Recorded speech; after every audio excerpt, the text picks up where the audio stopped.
It's always astonished me how the media, with all of its countless resources, can so often gather all of the correct data points and then arrive at an utterly batshit insane conclusion. Now, some of it is of course going to be the author arriving at the conclusion first, and then going off in search of data points that appear to be in somewhat the same vicinity as their actual conclusion, and occasionally it's just simply malice. As has been so recently demonstrated with Trench Crusade, of course, but sometimes I genuinely think they just write something, and either they never realize that what they're writing is wrong, or they decide, well, I've already written quite a lot. Might as well keep going. And that's what we see today, with how video games took over politics. Ah yes, that's what happened. That's that. God damn it. That's what happened. The gamers were sitting there being left alone and suddenly decided, we want to make Donald Trump the President of the United States. Absolutely. And this, as with so many things today, is relating to Asmongold. Streamers such as Zach Asmongold Hoyt have more influence than ever. What are they really saying? Pretty much exactly what they are saying. See, I adore Asmongold for basically being the normie representative in the political sphere. He simply says what most people think, and he does so in an easily digestible manner. He does so in the language of the normie. Not overly analytical, not overly political, not only overly theoretical or philosophical, just what it is. It is a gift, frankly, but okay, so Spencer Kornhaber here is a little bit confused by what Asmongold is saying. Let's have a read. When Representative I don't need to worry about that, it's prelude, blah blah blah. Asmongold, whose real name is Zach Hoyt. Why do they always do this? I think this started with PewDiePie during the gamer word incident, anyway. He is a prominent member of a class of influencers that has been helping remake the American electorate. I don't know if he is, honestly. I think Asmongold came to this a little bit too late to be a part of that class. If anything, he is the reaction to that class of influencers who remade the American electorate. With an average of 2.2 more million people tuning in to Twitch at any given moment, and clips of the top streamers regularly going mega viral on the wider internet, the platform is, as the journalist Nathan Grayson points out in the new book Stream Big, comparable in reach to mainstream television networks like CNN and Fox during prime slots and major events. In fact, it's superior because here's the thing. People watch CNN, people watch Fox News, not because they want to watch it, but because they are the source of the information they are seeking. They are the ones who have the big sporting events, and so you kind of gotta go to them. They're the ones who have the news, because, well, they have about 200-300 people finding the news. They've got news choppers and television cameras, etc. They're the only source of it, and even then, that is now falling more and more to the wayside by simple citizen journalism. People with phones that are now amazing cameras in and of their own right, simply filming stuff.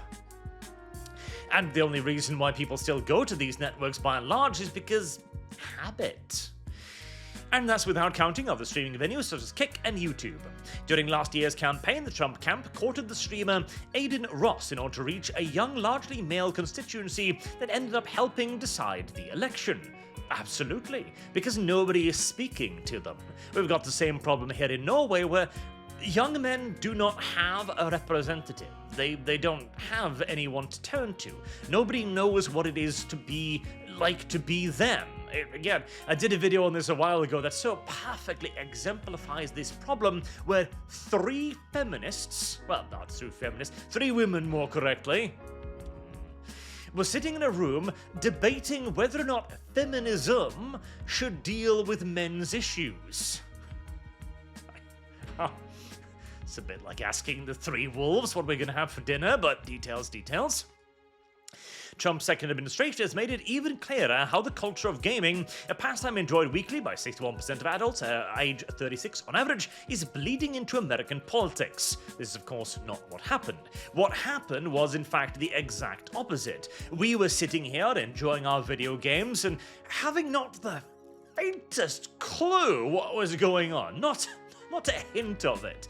And then suddenly, a bunch of people came in from the outside, started wrecking our clubhouses and shitting on our consoles and going, this is our space now, because I am a two-spirited, bi-gender, lesbian, queer ally. Okay. And it took us about 5 or 6 years to even pass what they were saying. And now, a decade later, not only have we passed their intent, we have arrived at the conclusion that these people are inimicably evil and wish for our absolute and complete destruction. Literally, it is the meme, all I wanted to game, why did you make me do this? I've been dipping in and out of Asmongold's channel for the past month to understand what it means for politics to be processed through the lens of video games. After all, how a society amuses itself tends to affect how it governs itself. Again, this is kind of backwards, but the rise of TV, the media theorist Neil Postman famously argued, remade politics into visual entertainment ruled by optics. Professional sports, it often said, primes people to view elections as a contest between rivals. Again, I think we are placing the onus here in the entirely incorrect arena. Modern-day politics isn't a popularity contest because of sports or television. It's a popularity contest because, partially, that's how the electorate works, and secondly, because all of the old gentleman agreements have fallen by the wayside. There used to be a time, during the period of Ulysses S. Grant, for example, post-American Civil War, where it was considered to be deeply faux pas and distasteful for a candidate to campaign, there we go, that's the word, on their own behalf. For a candidate to go around and go, hey, vote for me, that was viewed as cringe. Very, very cringe. And we need to return to that age. The only way we can depopularize politics is by, well, depersonifying it. That's not a word. Depersonifying it? You get what I mean. The cult of personality has been a bane to politics for a very long time, to the point where the only counter remedy towards it is a bigger cult of personality. See Trump. The internet has inflated the importance of identity and authenticity, inviting campaigners to act like just another face in the social media scroll. Gaming seems to be intensifying the effect of those three media and adding something else, cynicism. I don't know about our third one, but they are actually correct here. This is my greatest worry, actually. The fact that we have grown accustomed to YouTubers and influencers being just regular people. Like, I turn on a camera and I talk. That's all I do. There is literally no production surrounding this whatsoever.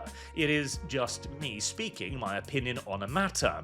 That we instead begin transforming that into a more produced environment, where you actually do have teams of people creating bullet points, writing out scripts, crafting speeches, in essence, to the point where YouTubers are no longer you and me. They are no longer the, I hate the term influencers, the content creators of yesteryears. They are instead simply news anchors. And I don't want to just become the media. That seems to be kind of the exact opposite of what we should be pursuing. And Asmongold is actually a perfect example of that, the not becoming the media, as is now quite impeded by this segment. Asmongold's hair is scraggly and brown, his build is stringy, his eyebrows are given to vigorous wiggling. He likes to brag about not showering for months. Most of his streams start with him taking questions from his viewers, who provide a continuous river of comments on Twitch chat room. The topic might include what he ate last night, possibly Takakamana, what he thinks of puzzle games, not a fan, the reason why is I don't want to think. Basically, this is our journalist going, why is this person more popular than me? Why does he have such a much larger audience? I'm writing for The Atlantic. It's supposed to be a big paper or something. I went to journalism school for this. Yeah, that was your first mistake.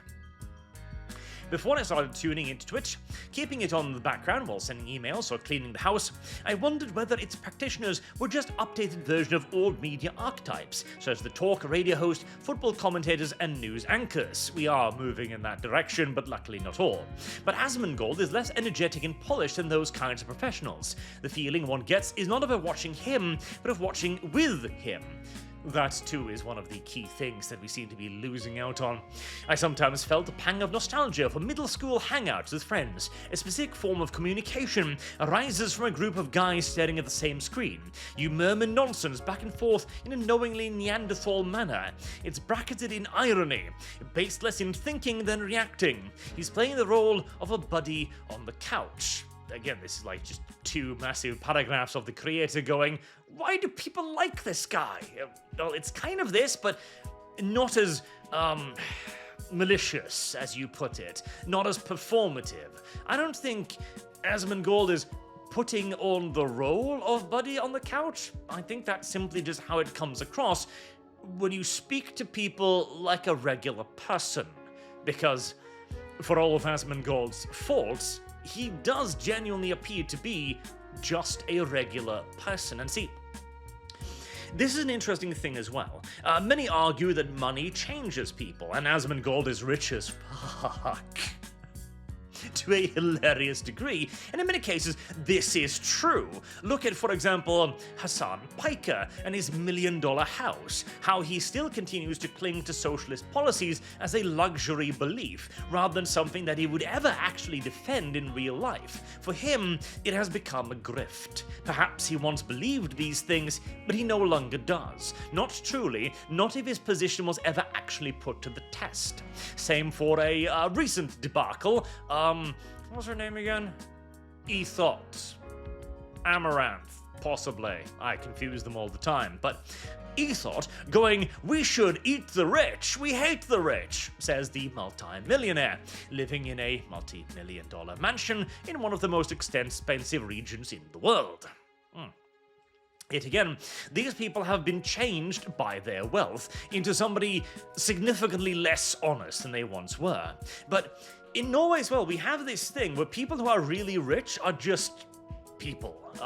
You don't see the rich Norwegians walking around in suits most of the time. In fact, often they'll be indistinguishable from regular people wearing regular clothing because most of them came from a very working class background. If anything, it is our younger generation who grew up with that wealth who are the uppity shits running around in suits and sports cars. And Asmongold is definitely a first generation rich, shall we say. To him, the money in the bank is a number that he doesn't really care about. He knows that he has enough of it, and that's kind of it. That said, he's a buddy with a lot of opinions. Last year, he was temporarily banned from Twitch for saying that Palestinians were part of an inferior culture.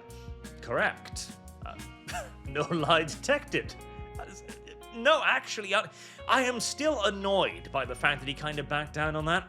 Whose destruction he doesn't mourn. He apologized earlier. This month he attracted controversy saying that transgender kids exist only because of adult mental illness. He doubled down on that one. Yeah, you know what? Close enough.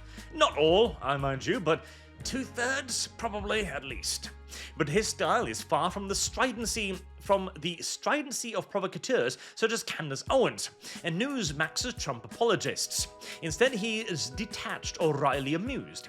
He comes off like a burned-out tutor hired to translate current events into game speak for distracted teens.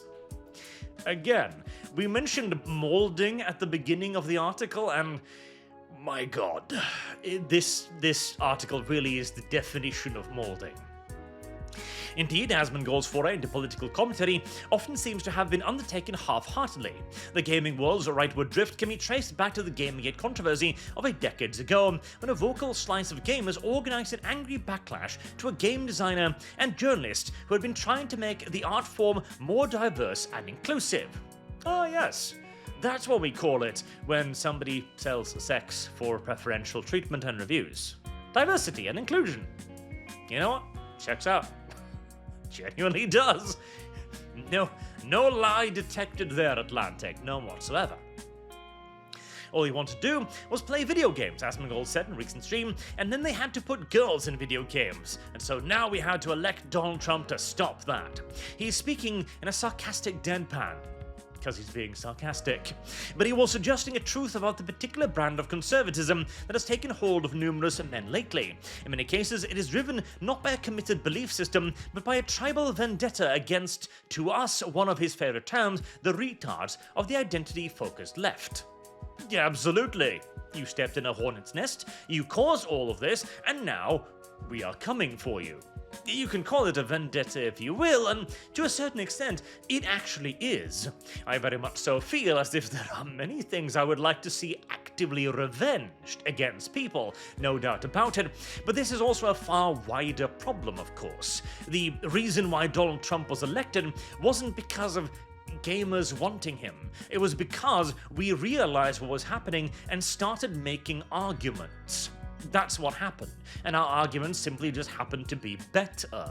This is the point I've been hammering home again and again. We can move the needle. We've seen it now on countless occasions. When the gamers want something to succeed, they can make it succeed. They can see rise in sales. They can see the Nexus mod, for example, be the most highly upvoted one on the site until they locked the ability to endorse the mod. Because the left cannot move the needle. It is not capable of making a game directed towards them a success. They're not capable of bolstering sales. They are not able to mobilize a community in support of a thing. They command only the stick. We command the stick and the carrot, which means we win. That particular slur actually says a lot about Asmongold's outlook. He presents himself as standing for opinions that are so widely shared and so obvious that disagreeing with him means you're intellectually disabled. Correct. And the logic of his usage would suggest he thinks pitiful. He'll often reiterate that he's no partisan hack, like many elected Republicans. He's in favor of universal basic income. Is he? He's more retarded than I thought then. I feel as if, considering how charitable the person in question has been so far, that this might be a slight oversimplification of Asmongold's position. But no, universal income is something I would decidedly disagree with him on. And a constitutional right to abortion. You should not have a constitutional right to kill your baby. No. I place pretty much no values in principles or morality. Again, I feel as if we're losing some context here, he said in one stream. I think these are top-down ideas that are given to you by the elites. The professed disregard for ideology is of course hardly rare these days. Joe Rogan's entire brand is free thinking. Even Trump likes to justify his decision as being common sense. And indeed, common sense has become political these days. I'm not going to delve into Gramsci again, but yes, the entire idea of the political left these days, the extreme fringes, is to upend what is viewed as normal. It is to eradicate common sense, and thus, common sense is unironically a political weapon against it. This sort of logic is perhaps why the term NPC, or non-player character, has become trendy on the right. In video games, an NPC is a computer-controlled allied opponent such as a blacksmith who sells the player gear, and a goblin whom the player must slay. Their pool of dialogue is limited. Are we going to explain the NPC mean? We are. In this scheme, Trump is simply a man who is rescuing the country from the rule of the brainless. Oh, if only they were brainless, that's the problem. Asmongold's commentary about the president usually focuses not on whether any given decision by Trump is wise in his own right, but rather how the average or normal person is going to react. Which is, of course, the correct way to do politics as well. Asmongold has, for example, little particular insight about the economy. I don't really care about whether tariffs are good or bad, I don't give a fuck, he said in one stream. But he seems to have schadenfreude about the distress the tariff has caused. Indeed, he probably... if you want to look at somebody... And that's the thing now. Asmongold probably owns more stock than the vast majority of people. If anything, if anybody should be upset about the stock market having a little bit of a topsy-turvy these days, it should be Asmongold, but he doesn't really view it that way. Over and over, he's hammered out the idea that normal people don't care about the stock market in the same way that the elites who are criticizing Trump's policies do. Absolutely correct. That, incidentally, is something that we should fix. The stock market, by and large, it has been hammered home into the public consciousness of people as something strange, something magical, something that you definitely shouldn't engage in. No, the stock market is something you should be engaged in as soon as you can.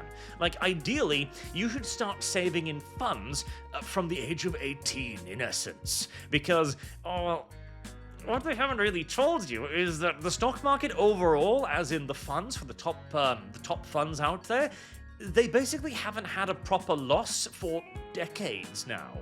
The reason why companies like BlackRock, for example, are managing trillions of dollars is because all of those people who already have the money have already realized that they can kind of just keep multiplying it infinitely by simply putting it in a fund. The reason why you've never been told that is because if you start having a lot of money, that would kind of complicate the system as well. Asmongold doesn't agree with everything Trump does, but he clearly thinks that the president is scaring the right people. And that is all I want from Trump.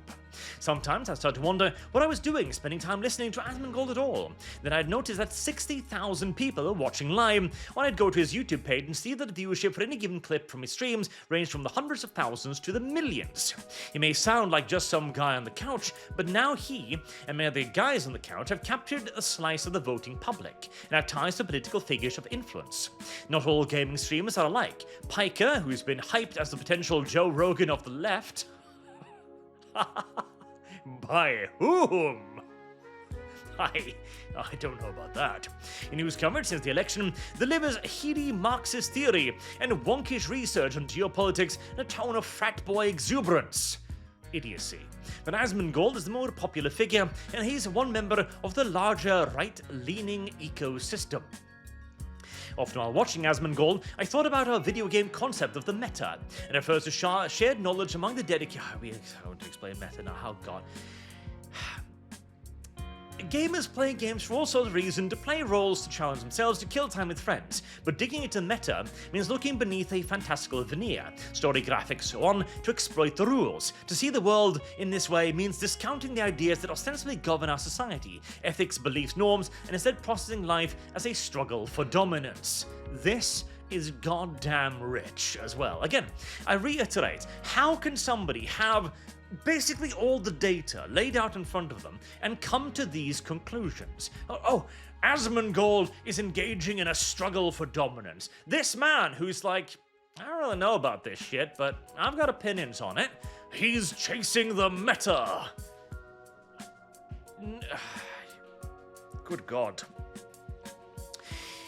And the professional Marxist Hassan is not... This is not a chase of the meta. This is simply that the majority, which has always been on our side, has finally grown so upset with the left-wing policies and so annoyed that nothing is being done that they have realized there are people out there who believe like they do. Now that the majority are willing to speak their minds without fear of being cancelled, as they would be, have been more correctly, mere 10 years ago, yes, the meta, as you say, is not an intentional exploitation of this. It is simply a literal grassroots movement of a rebellion against the very people who indeed view everything as a struggle for dominance. That is the core of the entirety of Marxist ideology, an absolute fight for power. That was at the core of feminism. That is the core of modern-day wokeism, progressivism, intersectionality. It is all power. Resisting that, I mean, you could certainly call it a struggle for dominance, and in the most interesting of interpretations, it sort of kind of is, but it's kind of like the same way that saying self-defense is murder at that point. The strange thing about his views of politics is that it's seductive enough, perhaps even addictive enough, to peel people away from the greatest distraction on earth, video games. Well, no, that's the thing. It is not good enough. If we still had the video games of 2000, no one would be giving a shit about this. Asmongold would still be playing World of Warcraft, if that was true, but we don't. Asmongold didn't pull us away from video games. I didn't, Sargon didn't, Hassan Piker didn't. Politics did not pull us away from video games. You did. You did that. You took away that greatest form of entertainment and went, you can't have this because it's sexist. And then we had to go and get educated on what the fuck that meant. On the first day or two in Asmongold, I was amazed to find that it took him a full 5 hours of chit-chatting before he finally fired up Monster Hunter Wild, a game about, well, hunting monsters. In combat, he frantically mashed buttons, hooting big dick whenever he was doing well. During cutscenes, videos advancing the game's narrative, he talked over the dialogue, issuing summaries like, so I have to kill the big thing. Right. Correct.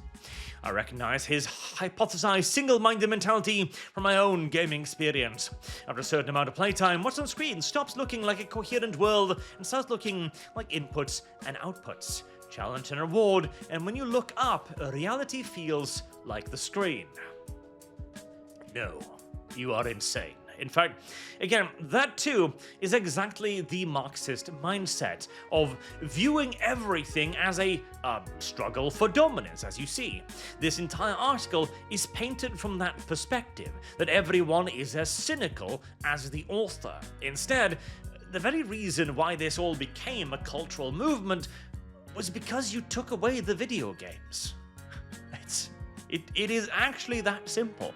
You took away the thing that was distracting us.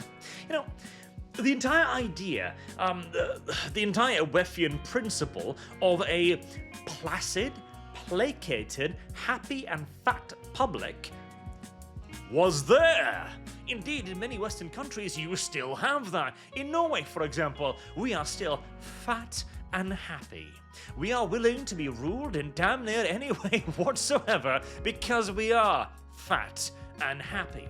But you spent years trying to make us unhappy, and now we're here.